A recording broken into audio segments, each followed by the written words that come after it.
ትግርኛ የሚባል ቋንቋ ባህል አለ። በደንብ አዳምጠኝ። አማርኛ የሚባል ቋንቋ ባህል አለ። ኦሮሞኛ የሚባል ቋንቋ ባህል አለ። ኦሮሞ የሚባል ግን ሰው የለም። ትግሬ የሚባል ሰው የለም። አማራ የሚባል ሰው የለም።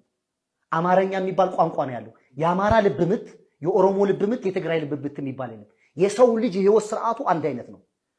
ይሄ ለምሳሌ በትግርኛ ማይ ነው፣ እሷ በኦሮምኛ ቢሻን አለች፣ እኔ በእንግሊዘኛው ዋተር አልኩት። ሁላችንን ጠማችንን መጠቆም ነው የቋንቋው ስራ። እንዴት ማንነት ይሆናል? ትግራዋይ ነኝ። ቆይ አሁን እቺ ጥቅም ላንተ ጥቅም ለሰውም ጥቅም ስለሆነች ነው። ሰውን ይውል ሃይማኖት አየህ አንተ ከምንም ነገር ነፃ ላስጣለህ።